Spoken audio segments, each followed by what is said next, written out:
आइए हम प्रभु के वचन के मनन के लिए निकाल कर पढ़ेंगे मत्ती के रचित सुसमाचार अध्याय 4 उसका 1 से लेकर के। तब आत्मा यीशु को जंगल में ले गया ताकि इब्लीस से उसकी परीक्षा हो। वो 40 दिन और 40 रात निराहार रहा। तब उसे भूख लगी। तब परखने वाले ने पास आकर उससे कहा, यदि तू परमेश्वर का पुत्र है तो कह दे कि ये पत्थर रोटियां बन जाए। यीशु ने उत्तर दिया, लिखा है, मनुष्य केवल रोटी ही से नहीं परंतु हर एक वचन से जो परमेश्वर के मुख से निकलता है जीवित रहेगा। बस इस वचन के लिए मैं परमेश्वर को धन्यवाद और स्तुति करता हूँ कि हम और मत्ती का सुसमाचार 4 अध्याय का 1 से लेकर 11 तक वचन में, लूकी का सुसमाचार 1 अध्याय का 4 अध्याय के 1 से लेकर 13 तक वचन और मरकुस के सुसमाचार 1 का 12 और 13, ये 3 भाग में हमारे प्रभु यीशु की इस परीक्षा के बारे में हम लोग देख सकता है। मरकुस के सुसमाचार में 1 का 12 में हम लोग पढ़ते हैं, मार्क चैप्टर 1 वर्स नंबर 12। तुरंत उसको जंगल की ओर भेजा। तब आत्मा ने तुरंत यीशु मसीह को जंगल की ओर भेजा है। हम यहाँ पर मत्ती का सुसमाचार 4 अध्याय, लूक 4 अध्याय और इस 12 वचन ये सब मिलाकर के हम जब पढ़ोगे, हमारे प्रभु यीशु की सेवकाई शुरू हुआ। यीशु मसीह की सेवकाई की आरंभ में प्रभु ने यर्दान में आए, यर्दान में आकर बपतिस्मा लिया। बपतिस्मा लेकर प्रभु यीशु पानी से बाहर आया, प्रार्थना कर रहा था। प्रार्थना करते समय परमेश्वर की आत्मा कबूतर के ना यीशु मसीह पर उतर आए। आकाशवाणी हुई, ये मेरा प्रिय पुत्र है जिसमें मैं अत्यंत प्रसन्न हूं।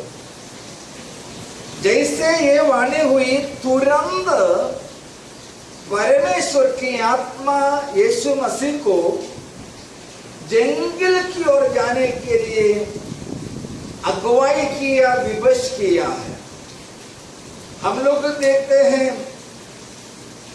यूहन्ना बपतिस्मा देने वाला, उनके सेवकाई यर्दान के जंगल में शुरुआत की है। उनके सेवकाई जंगल में ही था। पुराना नियम की अगर बातों को देखोगे, इस्राएली मिस्र को जब छोड़ दिया, 40 साल तक वे जंगल में उनके समय को काटा है। यहाँ पर यीशु मसीहा 40 दिन परीक्षा के लिए परमेश्वर की आत्मा से भेजा जाता है। उत्पत्ति का पुस्तक में 3 अध्याय में हम लोग पढ़ते हैं, पहला मनुष्य आदम और उनके पत्नी हव्वा को एक बगीचा में शैतान परीक्षा की, लेकिन आखिरी आदम यीशु मसीह को बगीचा में नहीं था, एक जंगल में परीक्षा के लिए परमेश्वर की आत्मा लेके जा रहा है। बगीचा में परीक्षा में पहले आदम पूरी तौर से हार गए, लेकिन जंगल में परीक्षा सामना किया हुआ आखिरी आदम वो परीक्षा में विजेता बना करके आगे के वचन में हम लोग देख सकते हैं। ये मेरा प्रिय पुत्र है, मैं जिसमें अति प्रसन्न हूं, परमेश्वर पिता ने बताया। उसके तुरंत बाद फूलों से सजाया हुआ एकदम सुंदर जगह की ओर परमेश्वर यीशु को लेकर नहीं गए, पर जहां पर कोई मनुष्य बिल्कुल जाना नहीं चाहता है, ऐसे जंगल में लेकर गए हैं। यीशु मसीह को पिता ने आत्मा के द्वारा जंगल में भेजा है, तो यीशु मसीह पर विश्वास करने वाला, यीशु मसीह के वचन को जो मानते हैं, उनको भी उनका मसीही जीवन का आरंभ में से जंगल के अनुभव में से आगे बढ़ना ही होगा। और देखिए, जब हमें एक अनफेवरेबल सिचुएशन में जो हमारे लिए सुकून नहीं देते हैं, ऐसे हालातों में, ऐसे माहौल में परमेश्वर जब लेके जाते हैं, तब लोगों का मन एकदम उदास हो जाता है। रोमी के पत्र 8:28 में परमेश्वर के दास पौलुस के द्वारा प्रभु की आत्मा ने कहा, जो परमेश्वर से प्रेम रखता है, उनके लिए सब बातें मिलकर के भलाई के लिए उत्पन्न होता है। परमेश्वर से प्रेम रखने वाले को अगर परमेश्वर जंगल में लेकर जाता है, उसका पीछे भी परमेश्वर का एक भलाई है। परमेश्वर का प्रेम करने वालों के जीवन में कुछ एक्सीडेंट हुआ, उनका पीछे भी परमेश्वर का एक भलाई है। परमेश्वर से प्रेम करने वाले के जीवन में बड़े मुसीबत आई, बड़े नुकसान आया, उनका बीच में उसका पीछे भी सही में सच में परमेश्वर के भलाई है। लेकिन इस बात को वे ही लोग समझ सकते हैं जो परमेश्वर के वचन को ठीक से जानते हैं और प्रभु को करीब से, नजदीक से पहचानते हैं। हालेलुया। मैं प्रभु को धन्यवाद और स्तुति करता हूं। देखिए, अब परमेश्वर की ओर से अच्छे गवाही तो मिला, उसके बाद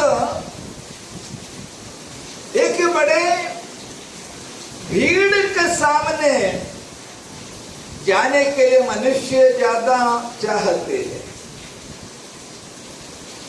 परमेश्वर चाहते हैं भीड़ों के सामने जाने से पहले हम परमेश्वर के साथ समय बिताएं। हम लोग उपवास और प्रार्थना क्यों करते हैं? हम लोग उपवास और प्रार्थना ज्यादातर हमारे समस्या से, हमारे मुसीबतों में से पार होने के लिए करते हैं। ऐसे उपवास करने वाले मरने तक उपवास करना पड़ता है, क्योंकि मरने तक मुसीबत हमको छोड़ता नहीं है।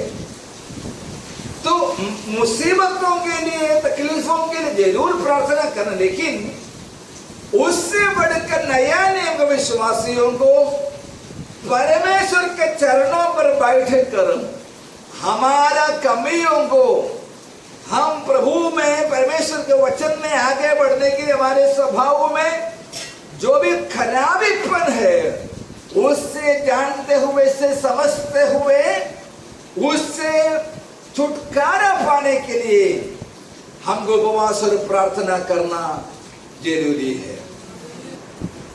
यीशु मसीहा ने जंगल में जाकर ऐसे कठिन जगह पर परमेश्वर को उपस्थिति में बैठा है। देखिए, उपवास के लिए परमेश्वर की आत्मा यीशु को जंगल की ओर लेकर गए हैं। और आगे को हम लोग पढ़ते हैं उस वचन में, मरकुस के सुसमाचार में 1:12 और 13। तब आत्मा ने तुरंत उसको जंगल की ओर भेजा। जंगल में 40 दिन तक शैतान ने उसकी परीक्षा की। जंगल में 40 दिन तक शैतान यीशु मसीह के परीक्षा किया है। ये बात तीनों सुसमाचार में हम लोग देख सकते हैं। तो यीशु मसीह जैसे परीक्षा में ये उपवास में बैठे तब से लेकर के यीशु के पास कौन आया है? शैतान आया है, परीक्षा करने लगे। लेकिन उस परीक्षाओं में मुख्य 3 परीक्षा के बारे में हम वचन में पढ़ते हैं। यीशु उपवास करते हैं, हम उपवास करोगे, आपका मालूम है उपवास के लिए जब बैठेगा तब कई प्रकार के तकलीफें होता है। उपवास के लिए बैठने के पहले कभी तो घर में झगड़ा होता है, कभी तो हमारे से जुड़े हुए किसी के घर में कुछ और मुसीबत आ जाते हैं, कैसे भी करके जो रुकावट सामने आ जाते हैं। तो परीक्षा देने वाला शैतान यहाँ पर आए हैं। और देखो वहां पर लिखा है शैतान यीशु की परीक्षा करते रहा। मत्ती 4:3 वचन में जो पढ़ते हैं, 4 अध्याय के 3 वचन। तब परखने वाले ने पास आकर उससे कहा। तब परखने वालों ने, परखने वाले, वो परखने वाले के लिए जो शब्द यहां पर इस्तेमाल किया है, पैरासो, पैरासो शब्द दिया हुआ है। वो पैरासो शब्द से आया हुआ एक इंग्लिश वर्ड है पायरेट्स। पायरेट्स को हम देखते हैं समुद्र में बड़े बड़े जहाजों को लूटने के लिए क्या करते हैं, वे हथियारों को, बड़े बंदूक को, मशीन गन सब लेकर आते हैं अटैक करने के लिए। तो परीक्षा देने वाले का यही मतलब होता है, अटैक करने वाला। तो यीशु मसीह से अटैक करने के लिए कौन आए हैं? शैतान आया हुआ। यीशु पर विश्वास करने वालों से भी कौन अटैक करेगा? शैतान जरूर अटैक करेंगे, जरूर अटैक करेंगे। यहां पर आए हैं हम लोग प्रभु का वचन में मत्ती के सुसमाचार में 2 अध्याय में देखता है यीशु मसीह का जन्म हुआ। ज्योतिषियों ने तारा को देखते हुए निकला यीशु की आराधना करने के लिए, दंडवत करने के लिए। हेरोदास के महल में आए। हेरोदास बोला तो यहां पर कोई बच्चे का जन्म हुआ नहीं। और वहां पर फरीसियों को, शास्त्रियों को बुलाने से पता चला बेथलेहम में उसका जन्म है। तो हेरोदेस ने ज्योतिषियों को ये कहला भेजा, तुम लोग वहां पर जाकर वापस आ जाना, उसके बाद मैं भी जाकर उसका दंडवत करूंगा। लेकिन हेरोदास का एक हिडन एजेंडा था,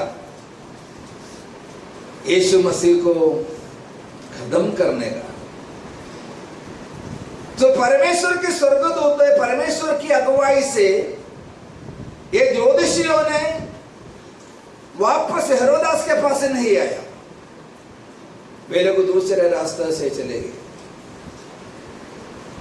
हेरोदास को समझ में आया ज्योतिषियों ने मेरे मजाक उठाया, मेरे इंसल्ट किया। तो हेरोदास ने ऐसे काम किया, उनके राज्य के फलस्तीन के जितना भी बच्चे हैं 2 साल की उम्र से कम, सब बच्चों को मारने के आदेश दिया। तो प्रभु की अगुवाई से यूसुफ और मरियम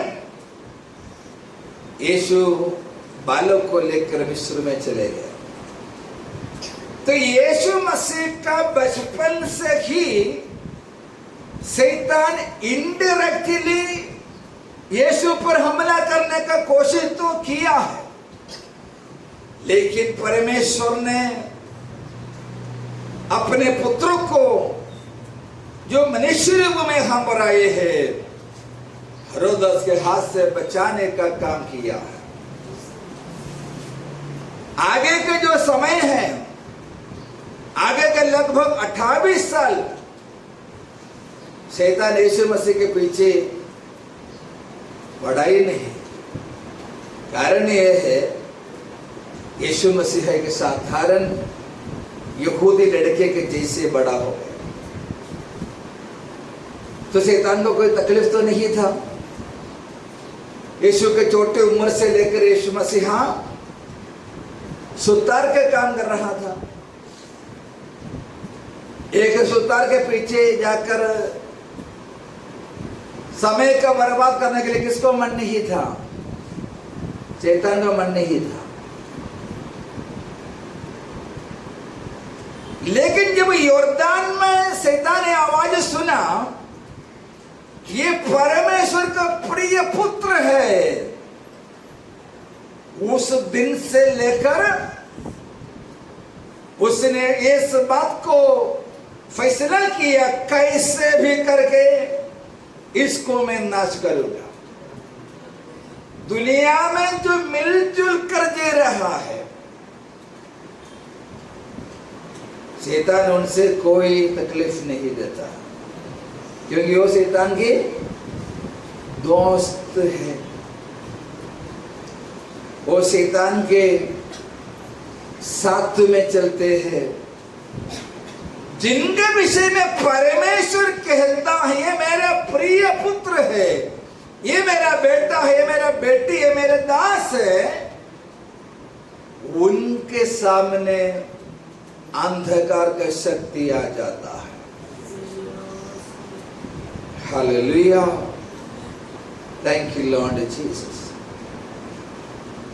तो अभी शैतान यीशु मसीह के पास आए हैं और परीक्षा करने का काम करते हैं।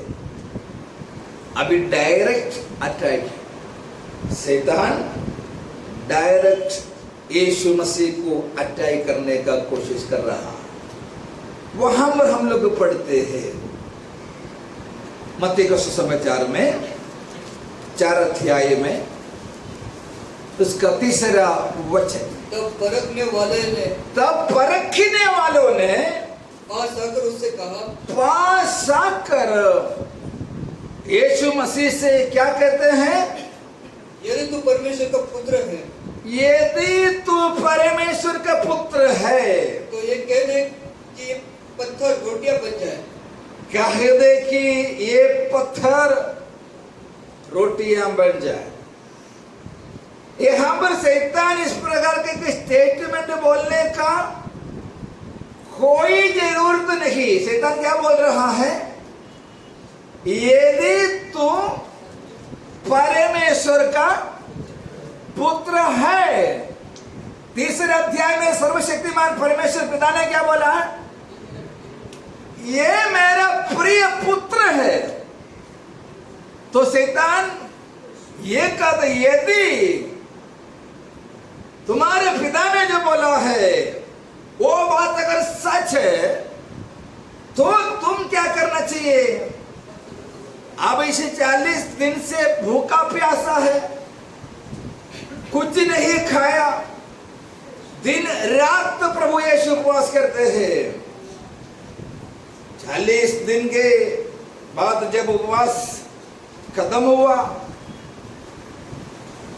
बाइबल में हम लोग केवल 3 व्यक्तियों को देखता है जिन्होंने 40 दिन तक उपवास किया।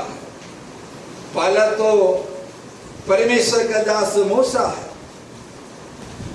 दूसरा परमेश्वर का दास एलिया है, तीसरा है हमारे प्रभु यीशु मसीह। ये तीन व्यक्तियों को हम लोग देखता है। मूसा 40 दिन के उपवासों में परमेश्वर की उपस्थिति में था। परमेश्वर ने मूसा के हाथों में एक वाचा दिया है। तो परमेश्वर ने मूसा के हाथों में एक वाचा दिया। एलिया वो व्यक्ति था जब इस्राएलियों ने परमेश्वर के वाचा को तोड़ कर जी रहे थे, तो परमेश्वर की वाचा में लोगों को वापस लाने वाला था। यीशु मसीहा वो वाचा को नया करते हुए नया वाचा बनाया हुआ परमेश्वर का पुत्र है। अब ये परीक्षा देने वाला शैतान पास आकर बोल, यदि तू परमेश्वर का, तो हमारे भाषा में बोलेगा तो चिढ़ाने वाली बात बोलते हैं। शैतान यीशु के पास आकर क्या करने लगा? यीशु को चिढ़ाने लगा। तो चिढ़ाने का पीछे का स्पिरिट कौन सा है? तो शैतान है। लोगों को गलत बातों के लिए जब चिढ़ाता है तो यही स्पिरिट काम करते हैं। बोल रहा है अभी 40 दिन से तुमने कुछ भी नहीं खाया, अब एक काम कर, इस पत्थर को रोटी बनाओ। इसमें शैतान कोई गलत बात नहीं बोला, क्योंकि उपवास के बाद हमको क्या चाहिए? पहले सबसे पहले खाना चाहिए, क्योंकि हमारे शरीर वही कंडीशन है। यीशु मसीहा उनके शरीर का हालत कौन जानते हैं? शैतान जानते हैं। शैतान जानते हैं हमारे जरूरतों को शैतान जानते हैं। Praise Lord. जरूरतों को जानकर वो हमारे पास आता है। आमीन। हम अभी किस चीज की जरूरतों के सामने है, वो चीज को प्रॉमिस करने के लिए, उसके लिए शैतान हमारे पास आते हैं। हमको भी लगता है ये तो मेरे लिए बहुत ही जरूरी है, मुझे चाहिए। लेकिन यहाँ पर हम लोग देखते हैं यीशु के पास आया पौलुस प्रेरित ने पहले को 10 अध्याय में कहता है 40 साल इस्राएलियों के संग जो चला था वही चट्टान मसीह था। इस्राएलियों को मरुस्थान में जिसने 40 साल मन्ना बरसा के उनको खिलाया है, जब उन्होंने मां से चाहा उनको बटेरा दिया, जब उनको पानी की समस्या है चट्टान से पानी प्रभु ने पिलाया। वो परमेश्वर का पुत्र के पास आकर बोल रहा है इस पत्थर को क्या कर, रोटी बनाओ। यीशु कर सकता है, हम लोग तो क्या करेगा? और पत्थर नहीं, वो पूरा इलाका रोटी बना देगा, क्योंकि हमारे इज्जत के सवाल है। यीशु मसीह ने किए, क्योंकि इन अध्याय में यीशु ने बोला परमेश्वर के धार्मिकता पूरा करना। यीशु मसीह इस धरती पर पिता परमेश्वर की इच्छा को पूरा करने के लिए आया है। यूहन्ना का सुसमाचार अध्याय 5 का 30 वचन में हम लोग पढ़ता है, John the gospel chapter 5 verse number 30, अपने भेजने वालों की इच्छा मैं करता हूं। Praise Lord. तो परमेश्वर के लोगों को हर बातों में परमेश्वर की इच्छा को करना होगा। हमारे कितना भी प्यारे दोस्त हो, हमारे कितना भी करीब के रिश्तेदार क्यों ना हो, अगर प्रभु के वचन के खिलाफ है, परमेश्वर की इच्छा के विरुद्ध में है, हम उसको क्या करना चाहिए? उसको ना बोलना चाहिए। Praise the Lord, praise the lord, hallelujah. मैं प्रभु को धन्यवाद और स्तुति करता। पिता की इच्छा करने के लिए मैं हम पर आई, शैतान तुम्हारा इच्छा करने के लिए मैं थोड़ी आया हूं। यीशु मसीह ने कैसे जवाब दिया? यीशु ने उत्तर दिया, लिखा है, मनुष्य केवल रोटी से नहीं परंतु हर एक वचन से जो परमेश्वर के मुख से निकलता है। लिखा है, मनुष्य केवल रोटी से नहीं परंतु परमेश्वर का मुंह से निकलने वाले हर एक वचन से भी क्या करते हैं? जीवित रहता है। Praise the Lord, praise the lord, hallelujah. 40 दिन तक मूसा प्रभु का संग बैठा। मूसा का कुछ प्रॉब्लम हुआ नहीं। उल्टा जब नीचे आए लोग बोल रहे, साहब हम आपके चेहरे को देखकर बात नहीं कर सकते हैं, आप अपने चेहरे को ढांप दो। हम लोग एक दिन खाना नहीं खाएगा तो हमारे चेहरे में मालूम पड़ जाता है, फिर 40 दिन तक जाने का कोई जरूरत नहीं। एलिया 40 दिन चलते रहा, तकलीफ नहीं हुआ। तब परमेश्वर ने अपने भक्तों को आत्मिक सामर्थ्य देते हुए उनको चलाता है। व्यवस्था विवरण का पुस्तक में 6वें अध्याय में जो लिखा हो, ये वचन यीशु मसीह ने बोला। 8 अध्याय के व्यवस्था 8 अध्याय का 3 वचन में है, मनुष्य केवल रोटी से नहीं परंतु परमेश्वर के मुंह से निकलने वाला वचन से भी जीवित रहता है। प्रेज़ द लॉर्ड, हालेलुया, आमीन। तो वचन को प्रभु ने हम पर बताया। और देखिए, वो परीक्षा तो हो गया, लेकिन शैतान तो जाने का सवाल ही नहीं है। तो इससे क्या हम समझते हैं? शैतान को शर्म नाम का चीज है ही नहीं। ऐसा शर्म नहीं है शैतान। तो ऐसा यीशु ने इतना कड़क जवाब दिया तो क्या करना चाहिए?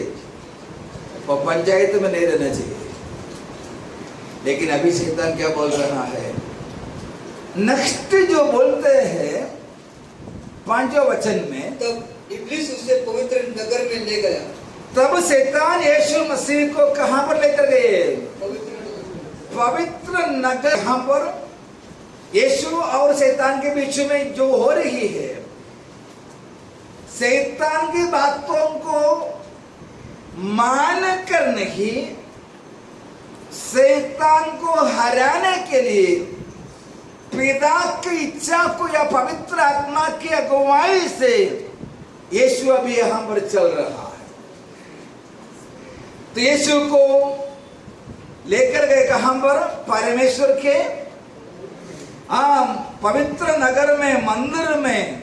वहां पर क्या किया? मंदिर के कंगूरे पर खड़ा किया और मंदिर के सबसे ऊपर, सबसे टॉप में किसको खड़ा किया? यीशु मसीह को खड़ा किया। ओके, फिर क्या बोला है? और कहा, और उससे कहा, और यीशु से बोल रहा है, कहा यदि तू परमेश्वर का पुत्र है हाँ। तो अपने आप को नीचे गिरा दे। नंबर 2 है, यदि तू परमेश्वर का पुत्र है तो क्या करना? अपने आप जंबू मारो, वो बोल रहा है। और शैतान इतना बोलकर छोड़ा नहीं। क्या है अगला? क्योंकि लिखा है। देखो, यीशु शैतान की पहली परीक्षा को वचन के द्वारा तोड़ देने से अभी शैतान भी क्या कर रहा है? शैतान भी वचन ले रहा है। तो हम लोग ऐसा मत सोचो कि अभी विश्वासी लोग ही वचन जानते हैं। अविश्वासी लोगों को भी वचन का जानकारी, क्योंकि शैतान वचन अच्छे से जानते हैं। वचन का जानकारी अगर किसी को कम है तो किसका है? विश्वासी लोगों को। बाकी लोगों को वचन की जानकारी तो है। अब वचन को लेकर बोल रहा है, लिखा है। यीशु बोला तो लिखा है, शैतान भी बोल रहा है लिखा है। क्या लिखा है? वो तेरे विषय में, तेरे विषय में अपने स्वर्गदूतों को आज्ञा देगा। अपने स्वर्गदूत को क्या करेंगे? आज्ञा देंगे। यहाँ पर यह परीक्षा में शैतान यीशु को वहां पर खड़ा किया, तो उसके पीछे एक और बात भी है। यहूदियों के बीच में एक परंपरा का विश्वास था, जब मसीह आ जाएंगे, मसीह आ जाएगा, वो आकर यरूशलेम मंदिर के सबसे ऊंचाई पर खड़े रहेंगे और सबको ये कहेंगे, मैं तुम्हारे मसीह हूं, मैं यहां पर अपने राज्य को स्थापना करने के लिए आया हूं। जैसे सुनेगा, सारे यहूदी लोग आकर मसीह के सामने दंडवत करेंगे, उसके जय जयकार करेंगे और कबूल करेंगे उनके अपराधों को, और मसीह को बोलेगा, हे राजा, हमारे लिए इस राज्य में अपने राज्य को आप शुरू करें। तो यहां पर शैतान क्या किया? यहूदियों के विश्वास में जो चल रहा है, यीशु मसीह को मंदिर पर खड़ा करके बोलते हैं, अब तू यहां से नीचे कूदे हुए स्वर्गदूत तुम्हारा रखवाली करेंगे, वो तुम्हें संभालेंगे। यीशु ने क्या जवाब दिया? यीशु ने उससे कहा, हाँ, ये भी लिखा है। हाँ, चटुआ दे व्यवस्था में 16 वचन, ये भी लिखा है, तू प्रभु अपने परमेश्वर की परीक्षा न कर। तू प्रभु अपना परमेश्वर की परीक्षा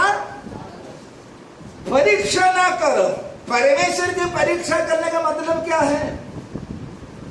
परमेश्वर के वचन को गलत अर्थ देकर परमेश्वर की बेइज्जती करना परमेश्वर की परीक्षा करने के बराबर है। कुछ लोग बाइबल को लेकर कुछ भी बोलते हैं, वो नहीं जानते हैं वो परमेश्वर की परीक्षा करता है। दारू पीने के लिए भी वचन लेकर बोलते हैं, बीड़ी पीने के लिए वचन लेकर बोलते हैं, व्यभिचार करने के लिए वचन से वचन निकाल कर बोलते हैं। इस प्रकार से परमेश्वर के वचन को गलत काम के लिए गलत तरीके से जो निकाल कर कहते हैं, सिखाते हैं, वो परमेश्वर का परीक्षा करते हैं। यीशु ने सीधा बोल दिया, तो परमेश्वर का परीक्षा ना करना करके भी लिखा है। तीसरे में फिर इब्लीस उसे एक बहुत ऊंचे पहाड़ पर ले गया। और तीसरा जो है ये बलिश यीशु को जी पहाड़ पर ले गए और सारे जगत के राज्य और उसका वैभव दिखाकर उससे कहा, हाँ, यदि तू गिर कर मुझे प्रणाम करे, यदि तो गिर कर, पहले का दोनों थोड़ा ये वो टास्क जो था थोड़ा हार्ड था, रोटी बनाना, मंदिर के एकदम ऊंचाई से नीचे कूदना, लेकिन अभी एकदम सिंपल दिया है, क्या करना है, गिर कर मेरा दंडवत करना। शैतान इस जगत के सारे वैभव को यीशु मसीह को दिखाया, संसार के सारे जो ग्लोरी है, जो सबसे बेहतरीन चीज है, वो सब दिखाया। वो देखने से शैतान का विचार ऐसा था, यीशु के चक्कर आके क्या करेंगे, एक बार नहीं 10 बार मेरा दंडवत करेंगे। शैतान आज भी ये ट्रिक इस्तेमाल करते हैं। इतने विश्वासी लोग, इतने पास्टर लोग परमेश्वर के वचन को छोड़ दिया। शैतान की ये प्रोमिस जो है, हम देखते हैं पहला पत्रुस का पत्री अध्याय 1 उसका 11 वचन, 1 पीटर चैप्टर 1 वर्स नंबर 11। उन्होंने इस बात की खोज की हाँ, कि मसीह का आत्मा जो उनमें था और पहले ही से मसीह के दुखों की और उसके बाद होने वाली महिमा की गवाही देता था। मसीह के दुख के उसके बाद होने वाले महिमा के विषय में गवाही दिया। यीशु मसीह के विषय में परमेश्वर की योजना यह है, पहले मसीह को क्या होना पड़ेगा, दुख उठाना पड़ेगा, फिर क्या होगा, उसके बाद महिमा होगा। वो है परमेश्वर का पैटर्न, परमेश्वर का योजना उसी प्रकार से है, पहले दुख उठाओ फिर महिमा को प्राप्त करो। लेकिन अभी शैतान बोल रहा है दुख उठाने का कोई जरूरत नहीं है, अभी के अभी तुमको क्या करेंगे, ये सब कुछ मैं दे दूंगा। शैतान वो प्रॉमिस लेकर आज हमारे सामने भी आते हैं। विश्वास के जीवन को क्या करने का, तुम छोड़ दो, आत्मिक जीवन को छोड़ दो। हम जैसे बोलेगा वैसे करेगा तो तुमको फलाना काम करेगा, तुम्हारे लिए करके दूंगा। ये प्रॉमिस सुनेगा तो ये सारे, मैं मालूम है आजकल नौजवान लड़के लड़कियां जो प्रभु का वचन को बचपन से सुना है, बड़ा होने के बाद किधर जाता है, दुनिया के पीछे जाता है। तभी उनको लगता है मुझे थोड़ा दुनियादारी भी चाहिए। शैतान वही प्रॉमिस कर रहा है सब मिलेगा, लेकिन परमेश्वर की योजना हमारे लिए ये है, परमेश्वर से मुझे मिलना चाहिए। अब्राहम डिसेंट था, अब्राहम लड़ाई जीत कर आया। शालेम के राजा ने बोला, अब्राहम एक काम कर दीजिए, आप मुझे मेरे लोगों का दे दो, संपत्ति पूरा जो लूट करके लेके आए हैं आप लेके चलो। अब्राहम क्या बोला?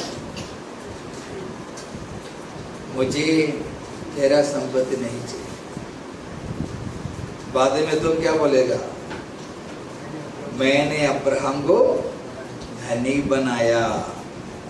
अब्राहम को मालूम है जिसने मुझे वादा दिया है मुझे आशीष करूंगा, वो समय पर मुझे क्या करेंगे? आशीष देंगे। मेरा परमेश्वर पर मेरा भरोसा है। परमेश्वर मुझे वादा किया है, परमेश्वर मुझसे बातचीत किया है, तो मैं शैतान की बातों के सामने झुकने वाला नहीं हूं। परमेश्वर की बातों को मानकर प्रभु से मैं पाने वाला हूं। विश्वासियों के लिए एक शॉर्टकट का कोई जरूरत नहीं है। परमेश्वर के लोग गलत रास्ता से कुछ भी नहीं कमाना।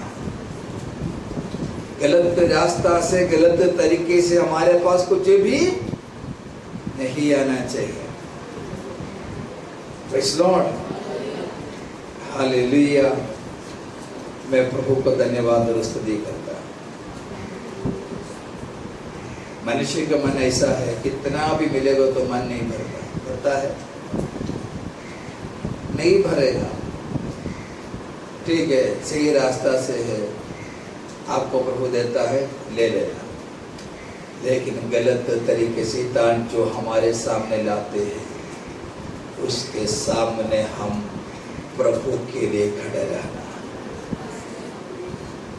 एलीशा ने बोला, नामान सॉरी, मुझे ये चीज नहीं चाहिए। Praise Lord. यीशु मसीहा कहते हैं, लास्ट में लिखा है, तुम्हारी आराधना किसको करना है? पढ़ते हैं परमेश्वर का वचन में लिखा है। आगे वचन पढ़िए। तब यीशु ने उससे कहा, हे शैतान दूर हो जा, क्योंकि लिखा है, क्योंकि लिखा है, तू प्रभु अपने परमेश्वर को प्रणाम कर। तो प्रभु अपने परमेश्वर का ही प्रणाम करना है। आराधना किसका करना है? प्रभु परमेश्वर की आराधना करना है। Praise Lord. अभी आ रहे प्रोग्राम, अभी प्रोग्राम का सेशन चालू हो जाएगा।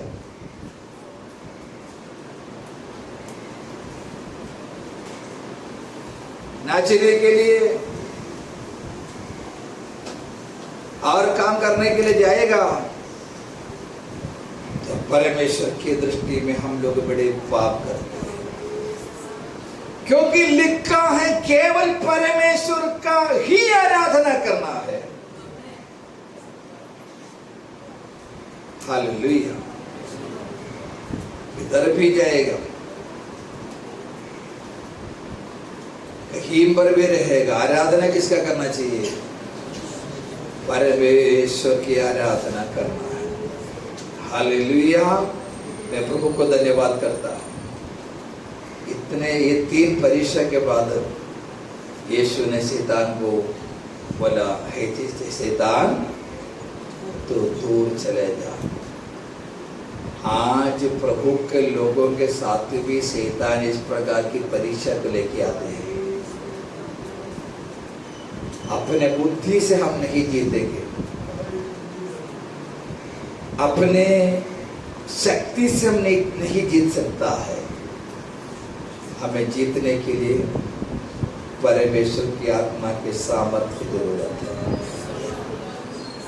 यीशु आत्मा के अगुवाई से चले, आत्मा से शैतान से लड़े, और शैतान के ऊपर प्रभु यीशु मसीहा जयवंत हुआ। Praise Lord, praise Lord. आपका एक प्रेज़ लॉर्ड से मैं समझ सकता हूं आपके अंदर की आत्मा कितने सामर्थ्य है।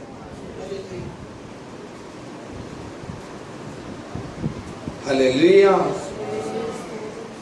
हमारे हर एक परिवार में हर एक व्यक्ति आत्मा के सामर्थ्य से भरा हुआ जीवन जीना चाहिए। Praise the Lord. नहीं तो शैतान ऐसा करेंगे, पापड़ी बना देगा, वो हरा के हम लोगों के पूरे पत्ता को फाड़ देगा। अगर शैतान के सामने जयवंत होना, विजेता बनना है, शॉर्टकट नहीं है। याकूब बोलते शैतान के सामना करो, वो भाग जाएगा। Praise the lord, hallelujah. यीशु मसीहा शैतान पर जय पाए। यीशु के पीछे चलने वाले हम लोग भी क्या करें? शैतान पर जय पाकर जयवंत मसीह के जीवन जीना है। यीशु ने कहा जो जय पाएगा उसको श्वेत वस्त्र में दूंगा, जो जय पाएंगे उसको परमेश्वर के मंदिर का खंभा बनाऊंगा, जो जय पाएगा उसका मैं नए नाम दूंगा है।